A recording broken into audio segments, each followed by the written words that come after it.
Hello, podcast listener. This is your host with the most, JJ. This is JJ Meets World, the podcast. So if you accidentally clicked on something else, good news, you've stumbled upon something wonderful.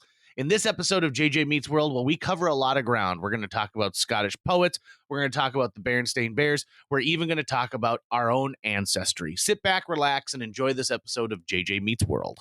And by the way, if you'd like to help support our podcast, visit jjmeetsworld.com where you can donate to our Patreon, pick up some killer swag at our merch shop, or click the link to Apple Podcast and give us a 5-star review. 1, 2, 3, 4. J.J. Gordon, sort of like that Indiana Jones, in that he's always sniffing out his next adventure. Yes, he is! He's always interviewing guests so he can have them on his show and they can talk about pop culture, arts, and leisure. J.J. has his flag unfurled and he likes his french fries curled, and he's fun and then he twirled as he goes to meet the world. He will march into the rain even if his ankle sprained. Take a peek inside his brain. This podcast is called J.J. Meets World.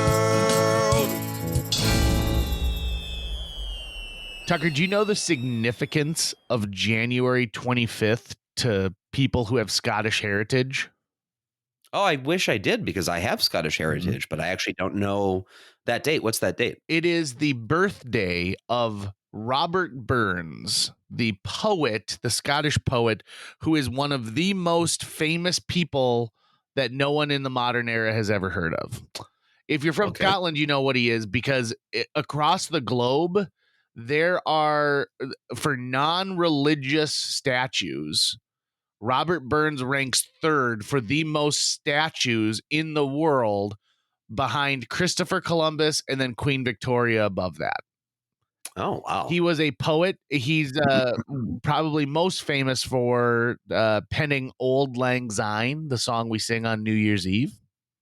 Even though he claims, I didn't actually write this, I transcribed it from an old man singing this song, and then, someone put a melody to it. Oh, interesting. But he does get credit for it.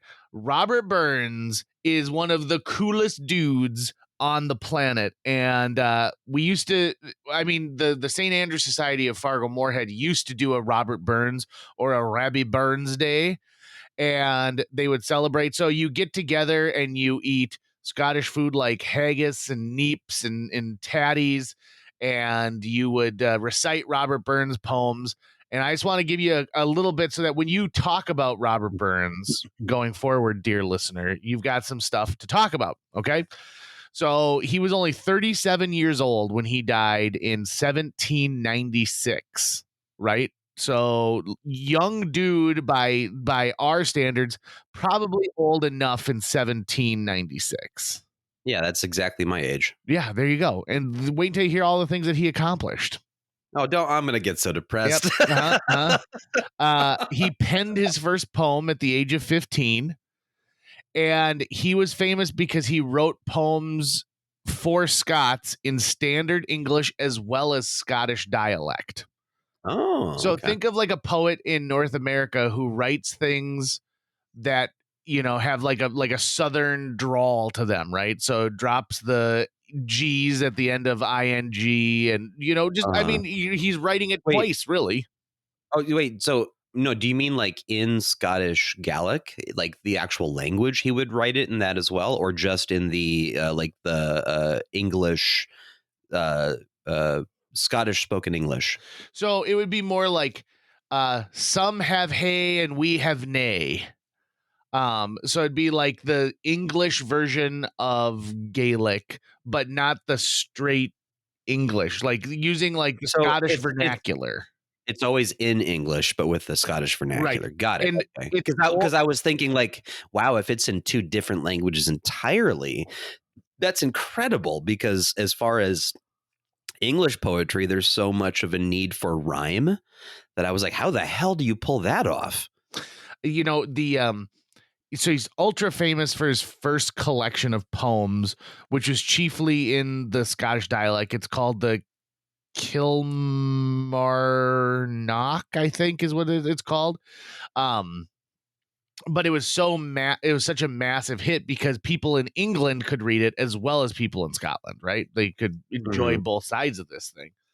And He also was kind of a pimp. Dude fathered 12 children in 37 years, fathered 12 children, 9 with his wife, Jean. And he also was said to have had a collection of pornographic poetry that he wrote. I can understand why the Scots loved him. Right. So he enjoyed risque topics. So he was said to have kept a book of explicit, poetry locked in a drawer. And he wrote poems with titles like The Fornicator and 9 Inches Will Please a Lady. So okay. so Robbie Burns, he knew what he was doing. You know, he's a kind of a pimp, and he kind of looks like you a little bit. Like when you see those old artist renderings, he kind of looks like Tucker a little bit. Hold on. Now I'm gonna Google him, and now I'm gonna go, what the fuck? He also at one Robert point, Burns? just to prove like how BA he was, at one point he was like, listen, I'm not making it as a poet. I want to just, I want to enjoy the sun and the ladies and some rum. I'm going to move to Jamaica to work on a sugar plantation. And so he's ready to move to Jamaica, where he hears that, like the sun, fun, and rum is always available. And he changes his mind at the last minute when his like literary agent comes and goes, hey, you just sold like 150 copies of this book. It's going to be huge. Everyone's buying, this one copy of your poems. And he's like, oh, so I'm going to be rich. Never mind, Jamaica. So long. Well, he has definitely a fair amount more hair than I do. Sure. Now. And I definitely am not clean shaven on the face. Well, I mean, if we're going to get that point, is he wearing a hooded sweatshirt like you are right now either? He's not depicted as wearing a hoodie. That's a really good point, JJ. He's not wearing a hoodie. So, yeah, you're right. Like, I'm happy that you're also noticing the weird differences between him and I, because, yeah, I wouldn't say, here's what I would say. It's like, I look at this guy and I go, okay, so like this dude was definitely not winning any fights. Right. And like, this guy definitely read a lot, right? Like, I see. This is what an indoor kid looked like in the 1600s. There you go. Perfect. I see what you mean now. Like, right. Yep. Oh, he's blushing. It must be a little too warm, Yeah, he looks like his hands are soft. He looks like a Campbell Soup kid, right? Like, I get it. Yep, I understand. One of the things I wanted to bring up about him was the fact that, to you, Tucker, this guy shares, you guys share a lot of inner circles, okay? So guess who was a huge, massive fan of Robert Burns? Massive fan. President Abraham Lincoln. Oh, okay. Also, Bob Dylan. Oh, sure. Yeah. But I mean, here's the thing, like me and like 89 million people also love those guys, right? Right. But I think that you've got an affinity. Now, the third one, this is what you're going to find maybe most interesting. So Michael Jackson, also obsessed with Robert Burns, wanted to write a musical about him. And there are some suggestions from scholars, both music and poet, that suggest Thriller was inspired by his piece Tam O'Shanter. And so if that's true, that is mind-blowing, right? He's been crowned as the greatest Scot. So the people of Scotland have chosen him as the iconic Scottish person. So he's the one who represents the style of life, the language. He's the one who represents the creativity of Scotland. And every year, on his birthday, on January 25th, people get together and they host a Robert Burns dinner. And I think that I'm going to host a Robert Burns dinner this year. Wow. Oh, dude, that's awesome. Yeah. In fact, I got to hook up for haggis. And so everyone can try a little bit. And we'll get some neeps, some bash neeps, and some tatties, which is just potatoes. I think it's interesting that you're bringing up all of this ancestry topic. Last night, I went on a YouTube binge of the PBS show Finding Your Roots. Have you ever watched that show? Roots? Have you ever watched that show? I have not. I turned PBS off immediately after Midsummer Murders is done. Well, this is a series that I know is, I think it's sponsored by Ancestry.com, and I forget the name of the gentleman who's the host of it right now because I only just really started watching it last night. But basically, like, they'll bring in a celebrity, and then they'll try to find an interesting story from their ancestry, or if there's a question about their ancestry that that celebrity would like to know. And so they've made these really like moving episodes where like Questlove saw the photo of his great great great grandfather that he never thought he'd see, and the guy looked just like him, right? And what's his name? John Leguizamo found out that he was related to Spanish royalty, and it was really moving to him. Queen Latifah was able to see the document that emancipated her family Oh, bloodline wow. in the Americas, right? Like really moving, amazing stuff. And then they brought on Larry David. Oh, And I'm like, and Larry David's really like all these celebrities are really excited, right? Because this is a moving, interesting thing. They had Seth Meyers and Jimmy Kimmel. They had Scarlett Johansson. They had actors. They had politicians. They had Bernie Sanders and all these people come in, and they all got these like deep questions about their ancestry they want to learn, and they always find something really meaningful. And Larry was like, I've never, I had heard the name of my great grandfather who was Jewish, and I know he lived in the South, but that's all I know about him. I want to know more about him. And it's the only episode that they don't put like music to. It's the only episode that they don't really try to lean into. Hey, this is a heartwarming story because Larry David finds out that his great grandfather was one of the few Jewish men who was a slave owner who fought for the Confederacy. and I can't imagine that, or I imagine Larry, his reaction is pretty perfect. Oh my God. He's like, oh, Jesus. And but the thing is that because it's Larry David, like, of course it's him. Yep. Like it felt like an episode of Curb. I mean, I guarantee you he works it into an episode of Curb Your Enthusiasm. I guarantee that happens. If he hasn't, he needs to find out. They also found out, and no shit, that he and Bernie Sanders are like second cousins. Well, yeah, of course. Look at it. I could have told you that just by looking at him. You're like, well, these guys are related somehow. Yeah. But you know what? In all seriousness, no, then every white person in our family tree, we have someone somewhere who not all of us know where an ancestor of ours committed that sin. Yeah. Or of slavery. And it made me think like, damn, like what would I feel? Because I'm someone who's very proud of my Irish, Scottish ancestry. I love my family. I love learning about it. I definitely have the privilege of being able to have access to a lot of records to go back, generations back into Europe. Right. So, and it's a really empowering thing to be able to reclaim your history, like to find your people, to know more about where you came from. And so like you can see in all these episodes how moving it is. Like I'm crying almost every episode because it's so beautiful, right? And I'm thinking, man, I would love to do some more, like find an actual, because they were finding stories, like they were really putting a face to the history of it. And it wasn't just, oh yeah, we found the name of this person and that's it. Like they were solving old family mysteries, and giving family histories to people who thought they would never have any opportunity to. So then what would it feel like to have not just to know, but to have confirmation of, an ancestor from you only a few generations removed who enslaved people or did any other number of terrible things? Like, what would that feel like?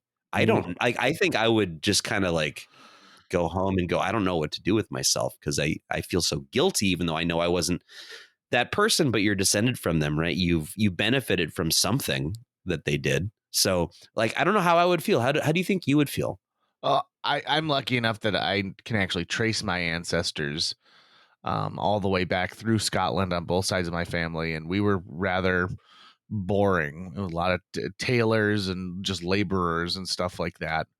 But if let's say I found out that I had like an uncle, like a great uncle or something like that, who had owned a plantation and then fought in the war to keep slavery, I would think to myself this: well, I'm not defined by who that person is, right? And Right, I just, in right, the same way that I think, right now a hot term is the Nepo babies, right? So the right. celebrities who get an upper hand because their parents are celebrities. At one point, you'd have to say, like, okay, well, listen, there certainly is a lot of help that you get if your parent is an actor and you want to be an actor, but at one point you got to stand on your own 2 feet. Like that does happen, and I think that happens with your history too. Like, you can't be defined by what someone did in previous years, because let's face it, even beyond things like slavery, what if you had a relative who murdered someone in the old west, right? Well, now do you feel Right. like you have to atone to that person's great No, no, no, grandchildren no, no. yourself?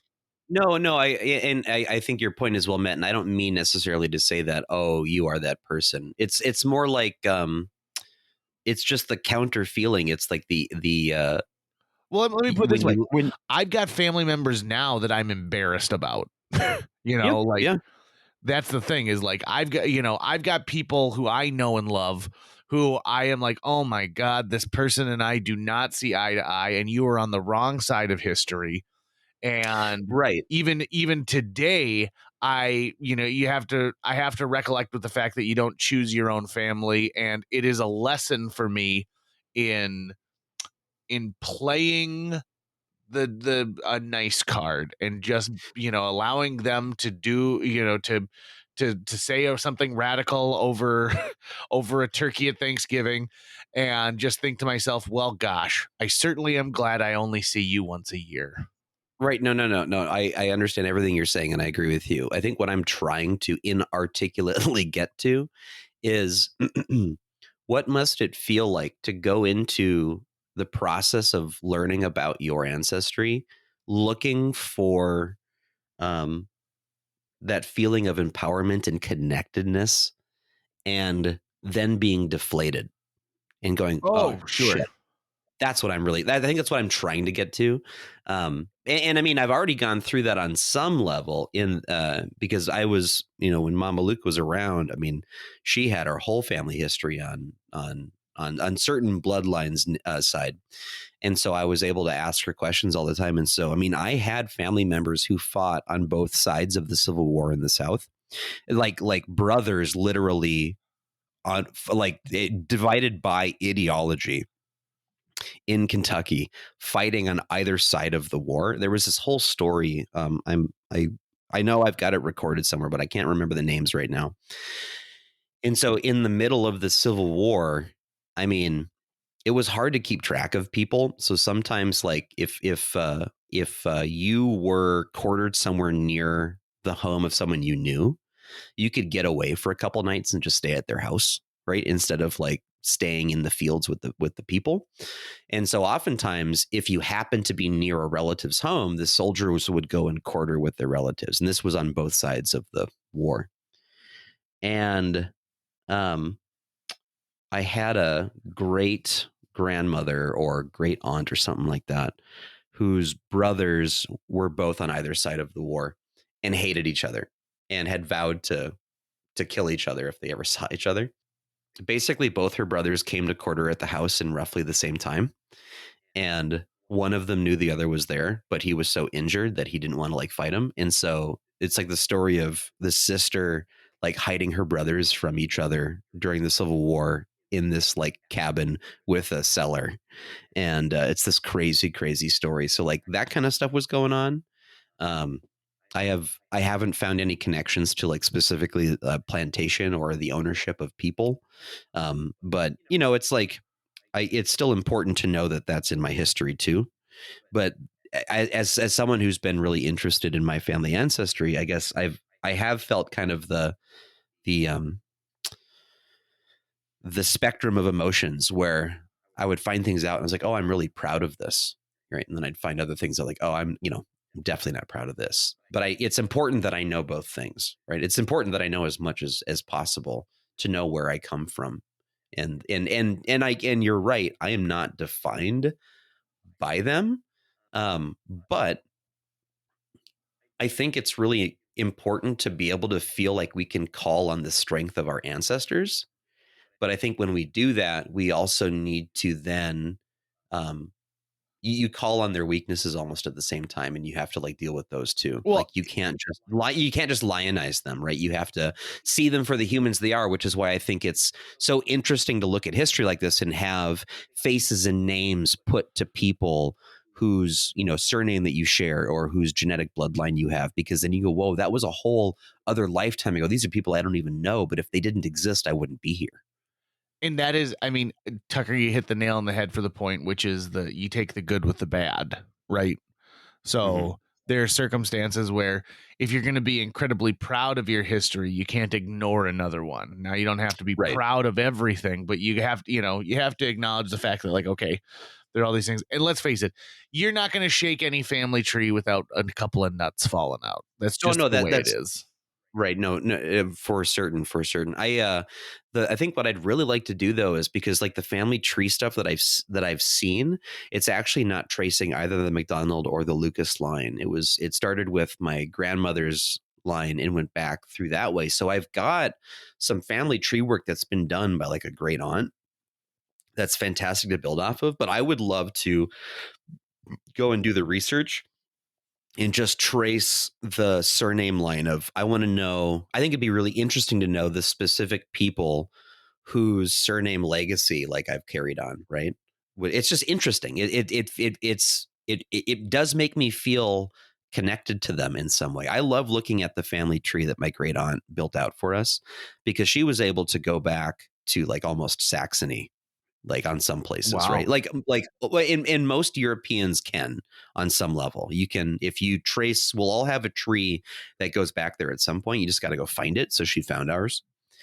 And, but yeah, so it's interesting to see these names on this tree, to see like a first and last name that you don't hear these days, and to see an age date range that starts in like 1402 or something, right? Or 1698 to 1745. And to think an entire life was lived right there. And that was someone who has no idea what a Nepo baby is. Hey, I've got an interesting question. Do you the Berenstain Bears? You've read some Berenstain Bears in your years? Hell yeah, I've read some Berenstain Bears. Are you ready to have something fucking crazy dropped on you? Mama Bear, okay, in her blue house coat and blue like bonnety hat that she wears. How old do you think she is when they first introduced the series of books? Oh, okay. I'm just going to take a guess here because I'm going to guess at the ages of brother and sister bear. Okay. That I kind of think them to be, because they kind of play off to me as like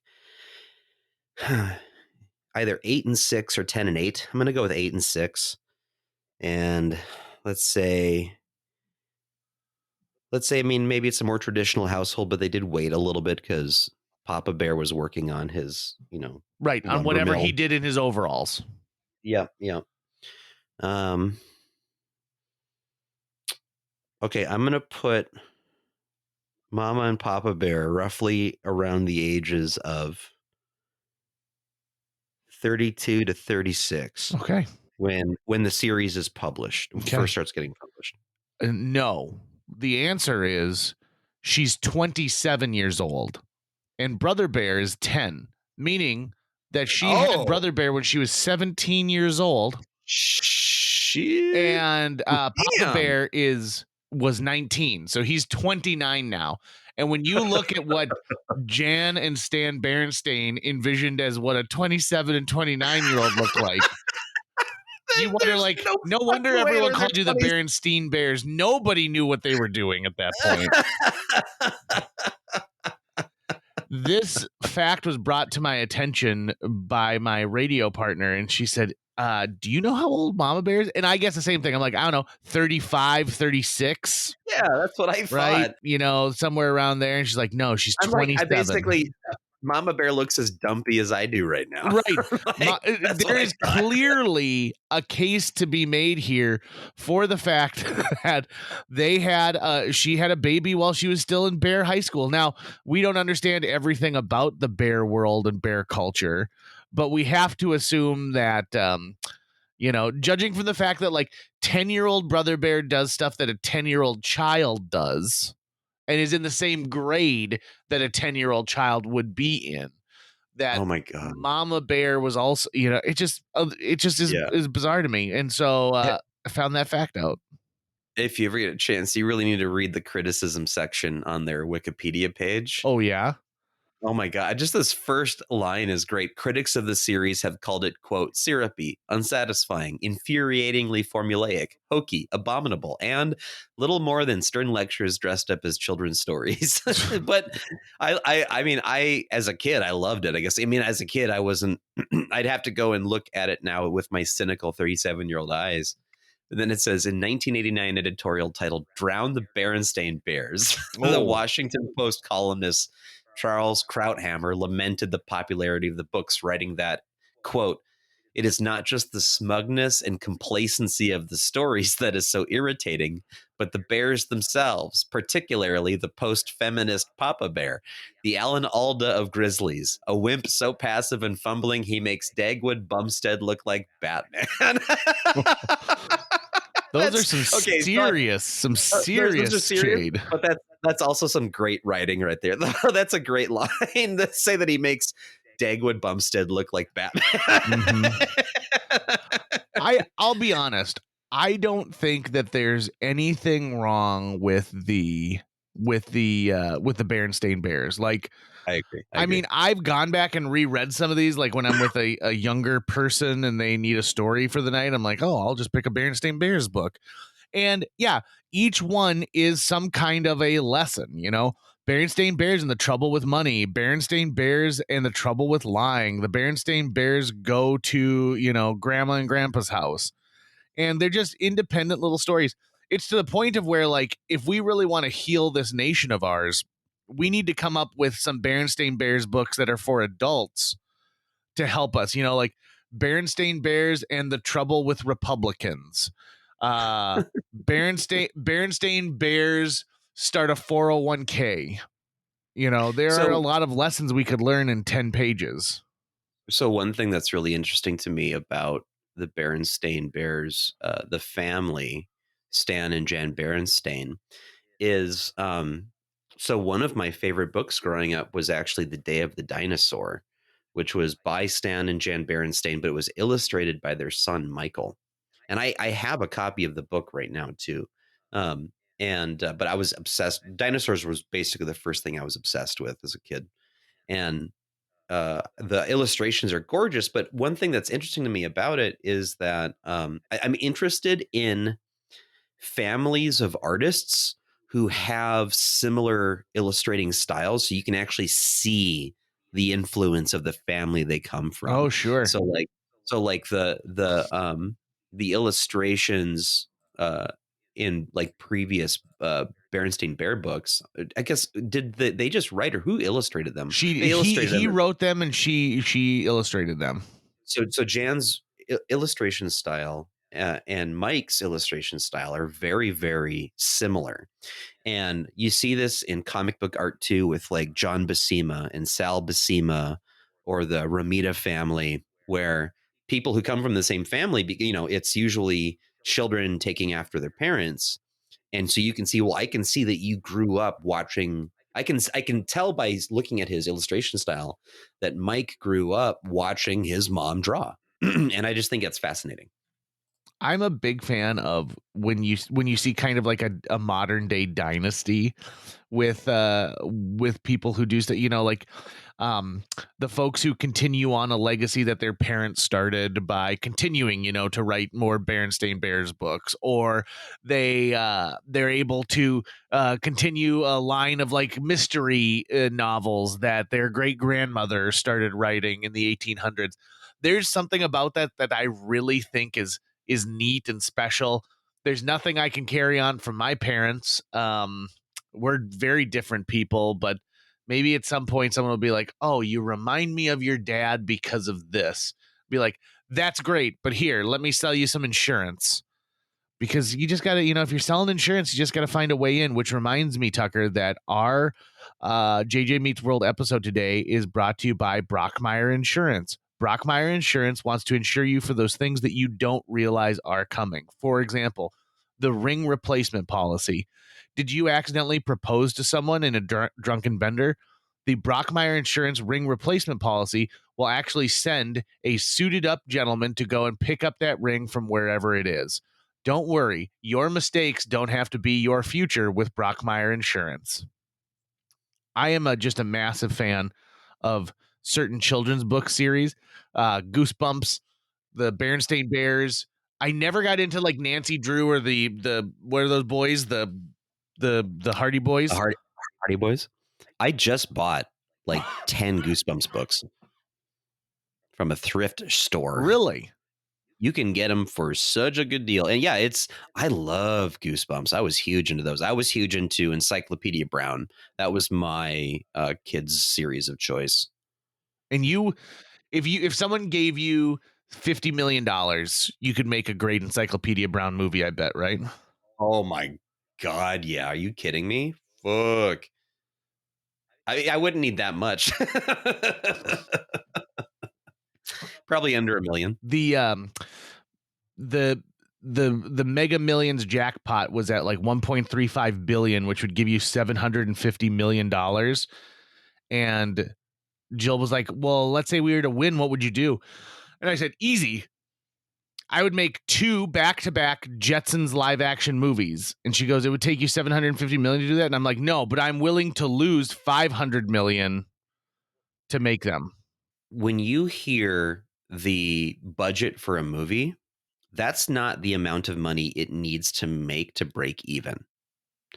You basically need to double that number, and that's the number it needs to make, because when you get the budget of a movie, that doesn't count how much money is spent on advertising. And if you make a movie for, say, $300 million, you can bet they're spending about $500 million on marketing. So like that was the big brouhaha with Black Adam, was The Rock was trying to make it look like, no, see, we've made our money back. It's like, well, no, you haven't. You made back the amount it took to produce the actual thing, which went massively over budget as is. But they spent way more than that, just letting people know it exists, right? The marketing budget is by far the largest part, because it does take, to be able to recoup costs on a massive blockbuster, you need to get everyone on planet Earth to know it exists, and you need to get it in markets in front of them. So it just takes a shit ton of money to get that done. So yeah, you would be spending up all that money on the marketing mostly. I did not like. No. I see. That's the thing, is I don't need to market this at all. It just opens one day. Oh, got it. Got it. The marketing I'll do is I'll have William H. Macy go on a mall tour and tell everyone about it, even though he's now too old to play my George Jetson. So I got to find someone else, which is. Well, I mean, listen, like Marvel does a great job de-aging people these days. Yeah, but I want to de-age him the whole way. I already have to put a bunch of money into getting someone to animate Astro. So then is there oh yeah, no, is there an actor then you think would play a good George Jetson now, like a John Mulaney? Like John Mulaney, I think he's too snarky to play George Jetson, right? Like George has got to be, he's lazy for one part, and he also is not incredibly intelligent, but he loves his family. So, to me, like, I don't know. Is it a more dressed up Dak Shepard who plays that role? We just don't have a lot of options right now for a good George Jetson. I have a really out there suggestion, Oh yeah, but this celebrity would have to let their body go. They'd have to let their muscles atrophy. yeah. I bet Chris Evans would be an amazing George Jetson. You're probably right. I think he would understand. Like, he's someone who can ride the wink and the nod to the audience as needed, but can do something totally earnest, right? I think his earnestness with Captain America was probably the thing that really solidified him as everyone's Captain America.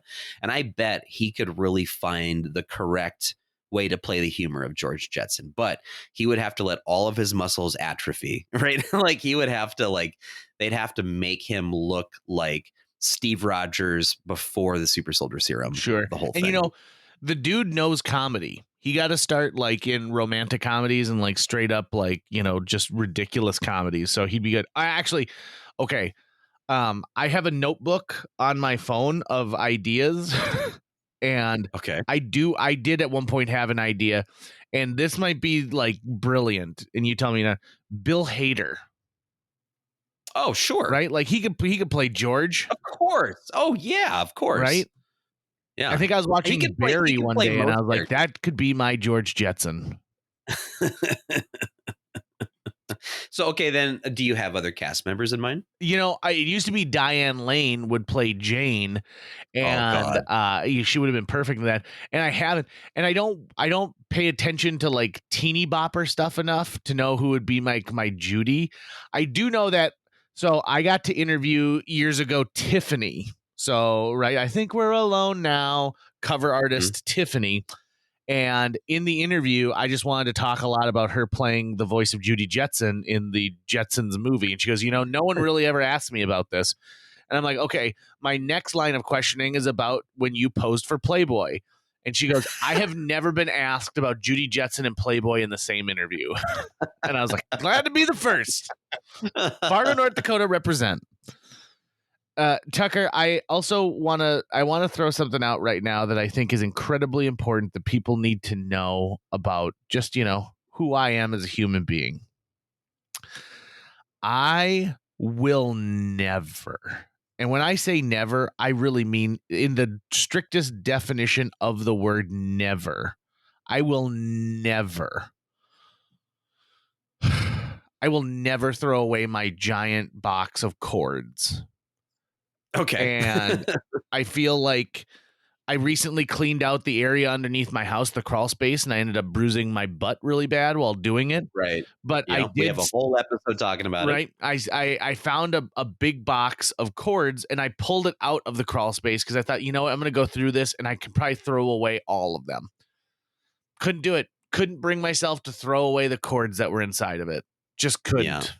Yeah. And do you have anything like that? Do you have like a box full of dongles or anything like that? As you're saying this, I'm just looking around the room and I see at least 3 containers filled with stuff, and I know I have a lot more. That's been one of the many projects I've been going through. Is as a media guy, I just cables sort of gravitate towards me, right? And so I have so many cables now that are obsolete unless I wanted to try to fire up some old hard drive, but I've since migrated all that data off of there, but I have a bunch of these cables because I never know if I'm going to ever, need it. So I also need to go do a really big purge. But the thing is it's not just cables. It's so many things like that. I've got a junk drawer of just nuts and bolts. It's what the fuck am I holding onto this for? At the very least, is there some way to make, some, to tame the chaos of it, some order from the chaos, and at least put these in separated jars or something, right? Put them somewhere instead of just thrown into this drawer. So I've got a lot of shit like that. Here's my thought to solve that issue. And I don't really have a place to put it either, Right. right? So it's just around. Right. And you know what? And you probably, I mean, at most you maybe need one of those things, once a year, and that's being, that's being generous. This is making me think about my absolute favorite Berenstain Bears book, which is the Berenstain Bears and the Messy Room, Okay. which Okay. was so that was one we had growing up. And I'm looking at images of it on Google right now. And I remember this particular book I was obsessed with because just the detail that Jan drew into every page of everything. There's so much going on in every room. And it was so interesting to me the way that she would draw like dinosaur toys and other things. And I remember a time when Brianna and I were really young, and Mom used this book to get us interested in trying to like organize our stuff, because in the book they end up filling an entire closet with all of these labeled boxes. It's a very Marie Kondo book. They come up with this really nice system to organize all their stuff, and it's actually really nice to see. And I kind of feel like this is the standard I've been chasing ever for like the past 30 years now, and I haven't reached it yet. Okay. But like if you go and look at the Berenstain Bears and the Messy Room, you'll see why it's really good for your mind and body and soul to clean things and get them sorted and organized. There is a local-ish author who wrote a book when I was very young, and my mom got it. And it was about it was about like the floor that said no, and it's this girl who had a really messy room, and her mom told her to clean her room, and she was like, no, I won't. And then the floor started talking to her and refused to let anything go, so she tries to pick up like a sweatshirt, and the floor like grips onto the sweatshirt, and then she tries to pull like her teddy bear up, and she rips the arm off the teddy bear because she uses all of her might. And the idea was like, don't make the floor messy or it'll come after you. So I read this book, and then I instantly am like, well, I'm never stepping on carpet again. I don't want the floor to eat me in some way, shape, or form. So that's a bad example of a book to inspire you to clean. You've got good examples of floors that inspire you to clean. Also, do you remember the Popples? Do you remember Popples? It was a toy line. No, actually, the Popples, I'm actually not recalling them right now. So I'm going to use the internet as an extension of my memory. And I'm looking at them, and I do not recognize these things at all. The Popples were amazing because they had like a pouch in front of them, like a kangaroo would, and they could roll themselves up into their pouch. They could also keep a bunch of stuff in there. And we had Popples toys. We had a Popples VHS with them cleaning a room, and they're like, we got to do this real quick. I loved the Popples as a kid. The 80s must have been the decade that produced the most animated content that completely forgot, like did not go beyond like 4 episodes of something and just died. But at the same time produced the most content available on VHS. So like we had a Popples tape that had 3 episodes. We had a Potato Head Kids tape, which was a series of adventures featuring potato head children. And I think they went to like a spooky house in one. Also, just real quick, back to the Berenstain Bears and Mama Bear giving birth at 17. Ariel was only 16 years old in The Little Mermaid. Oh, when she gets married? When she gets married. And you know what's funny about that is you and I both think the same thing. I think it's like, oh, she's only 16 when she gets married. They do a lot of stuff leading up to her being like getting married and like turning back into a mermaid and then back into a human. Like he's just got a 16-year-old living in a mute 16-year-old living in the palace that he's madly in love with and stealing smooches from. He doesn't know her age, though. Oh, we have to assume that he knows some kind of thing about her age because he himself is only 18. Yeah, but he can't ask and get an answer. Why? Right? Although I'm surprised they never tried why not? writing. She could just hold up 10 fingers and then hold up 6 fingers. Yeah, that's a good point. Why did they never try writing stuff? Like she can write, can't she? You would think so. But also, like they probably didn't write under the ocean. Sure. Well, but she has to sign the contract with Ursula, so she can do that. Oh, good call. Also, you could do this. Are you 15? Shake your head no. Are you 16? Shakes her head yes. Be like, oh, okay. I mean, their line of questioning must have been just like, oh, she's a woman. She doesn't know what she's doing. Right? It's Yeah. ridiculous. Um, Yeah. what type of detergent do you use? Oh, I'd have to go look at it. You just I buy can't whatever's remember cheapest. right Do you now. like switch your detergent all the time? I usually for a while, a long time, I would just fight. I don't know why I thought lavender was like, let's go with a lavender scented one. I don't know. It's not like my clothes smelled like lavender. They didn't.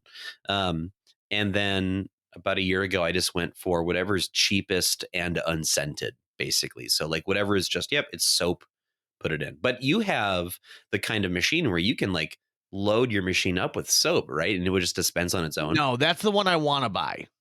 Oh, I thought you had No, that. no, that's the advertising I've fallen for, where you can put the entire jug of fabric softener and the entire jug of detergent in the back, and then it'll just tell you like when it's running low, like a pop machine. Oh, scientists, you've done your job. I want to know what's it going to take to get an all-in-one. Oh, they make Meaning those. not like, Those are very popular in Europe. Like oh, it's really? a washer and dryer combined. But it's not. I'm not talking stacked though. I'm saying like No, yeah, yeah. this. It's one device, and essentially it uses like the spin cycle to dry. The only problem is that it's not very big. They're very small. Oh, okay. They're kind of made for people like who you need the space of like a dishwasher for it, and it's not incredibly efficient, right? I mean, you're asking two things to do the work of another device, and so it's never going to be as good as they are independently. Well, right, but we used to have. I've got my phone in this pocket and I've got my camera in this pocket, right? That used to be a thing. That's not a thing anymore. I mean, that's true. But I will go with this, like a camera, like it took a long time, right, for the phones to catch up with the camera technology, like, and even vice versa. Like do you consider the camera went into the phone or the phone went into the camera? The camera went into the phone Right. is kind of how I see it. So I mean, it took a while before it took a while before they really got that figured out, because remember when we tried with flip phones and like taking pictures on those? But when we say a while, like compared to what? I mean, shit, like how good the photos are. I have professional Canon cameras with worse sensors on them than the sensor in my phone right now. Like it's crazy good. And like even when we had just the flip phones, we still thought this is amazing. I can't believe I'm taking a photo with this thing, right? Right. But but at that point, that's also like when you saw person saw the first indoor toilet, right? So I think the thing is like, yeah, we were amazed that we were taking photos with it, but we didn't really realize like, oh, we can expect more from this. We just settled for what it was. They tried to cook with it or something. Right. They were like, I don't know what like if people who watched television back in the day and the horizontal hold wasn't perfect, like watching TV in the 40s and 50s was a nightmare. Yeah. So again, and I think the problem is they stopped making phones, right? Or they stopped making cameras. They're like, we need to stop trying to make really good cameras that fit in a person's pocket, because we will never compete with the cell phone camera industry. So what we want to do instead is we want to really make a great webcam. And then they realized that was even a worse idea. So like Canon cameras is like, we're going to stop making cameras. We're going to make pickles instead. Do you remember like the time of the internet when like people were just beginning to set up like webcams? Like, oh, there's a webcam on Times Square and it updates every 30 seconds or a minute, right? Right, that kind of a thing. Or there would be like someone to go like, hey, I actually got a DSL connection at my house, and so I'm going to be doing this live chat, and you could watch them and ask them questions in chat. And this would just be like normal people, right? This wouldn't even be like sketchy shit.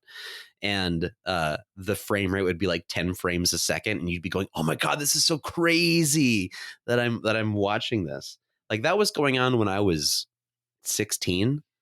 And now it's just a given, right? Yep. Everything comes through this portal now. Everything. I'm always amazed at how we categorize things on the internet, because I think for a long time, like People magazine was like, people want to read people. They want to hold it in their hands. And so now that they are online and like that's the primary source of consuming People magazine, it's like welcoming somebody who doesn't know how to swim onto a boat. And they're like, oh, we better stay close to shore. Oh, does everyone have a life jacket? Oh, are there sharks in this lake? And it's just like, shut up. You're ruining everything that I love about boating. I hope someone can run with that analogy somewhere. Tucker, I'm going to end this episode of JJ Meets World with a hot tip for you, okay? Oh, give me that hot tip, JJ. Okay, I know you're a man who likes his microwave, okay? No, I know I'm not. You love it. You're always talking about how you've named your microwave. You're always giving me microwave tips. And here's a tip that I know you haven't given me because I log them. 75 tips of microwaves in the last week that you've given me. You call your microwave Darlene. So here's the microwave tip. If you're microwaving something like, let's say, pasta, right? Or mashed potatoes, make it into a donut shape so that there's a hollow point in the middle and it'll heat up like 5 times faster because you're allowing those microwave beams to touch more surface area of the things you're cooking with a smaller center. So there's a hot tip for you right there for Tucker. And by the way, I want you to start this microwave podcast and blog combo that you keep talking about. You know, I think microwaves are going to come back. I know everyone's into air fryers right now, but just like vinyl, you know, microwaves will have their place. Probably. Look at you. You're loving VHS tapes. You're loving microwaves. What's the next thing for you? You're going to tell me about your favorite baseball player, Barry Bonds? Yeah, I'm going to really get into like like Morse code.